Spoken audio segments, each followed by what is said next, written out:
I almost got myself caught up today in minding business that does not pay me. And the business that I was getting ready to mind that does not pay me is what is happening right now with tWitch's um, widow. And I saw clips of the interview that she did and a few of my fellow sisters doing content around it. And I think I did comment on the People magazine's post. But even when I made the comment, I was just like, mind the business that pays you, mind the business that pays you. And I say this as a person who is the president, CEO, and treasurer of Like Who Likes You, right? I'm not against interracial dating. I'm not against people choosing to be with who they want to be with. But at this point, we have enough historical context about white women involved with black men that at this point, there's no way that these black men do not know who they're choosing. I did a TikTok a while back and I was Chad had made a TikTok, and I was saying it finally made sense to me that a lot of times when you see black women with white men, it's usually because, of course, this is not in every case, it's usually because it was something about that man that black woman liked, and he just happened to be white. But for a lot of black men, it is first that woman is white, and who she is second to her being white. And I think if you are a black man, right?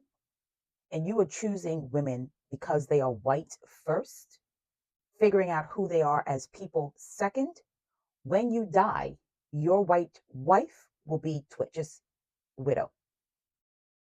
These will be the white women that even in your death will disparage you. These will be the women that will keep your black children away from their black family.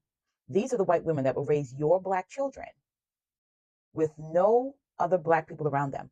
These are the white women that have no black friends. In fact, when I see the interracial couples, especially here on TikTok, and there's one in particular, and they're pretty big on YouTube as well. And it's a black man, he's married to a white woman, and the two girls look definitely mixed. And I think they had a boy, and the boy came out looking very, very white. As he's gotten older, you can tell he's a mixed child. But when he was a baby, when he was a little boy, he was a blonde hair, blue eye. And every time I see this white woman post anything with her friend group, it's always white women. I've never seen this white woman post a TikTok or a YouTube where she's in community with other black women. And these are the white women raising the biracial girls.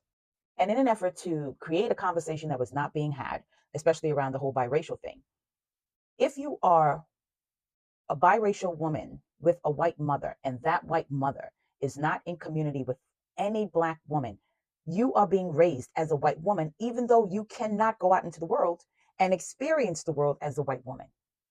And this is why you see some biracial women with white mothers come out into the black communities and tell us we hate them because they're biracial. We hate them because they have good hair. We hate them because they're light skinned, because they can't see that they're engaging with us as if they were white women, and low key angry that they can't pass as white women.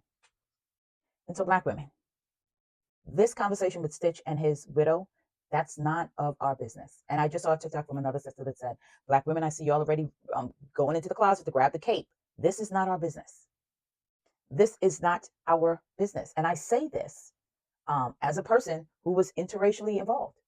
You know, if my ex popped out here, and that ain't y'all business. Why? Because I made that decision, right? Although that ain't gonna happen. Because I think I picked rather well, right? I think I picked rather well in the person that I was involved with. But for those of us who date interracially, who choose to not pick well, when these white folks come out and do white folk shit, it should not be the expectation that we come to preserve your name. Pick well. And to the black men that like to tell black women to pick better, pick better.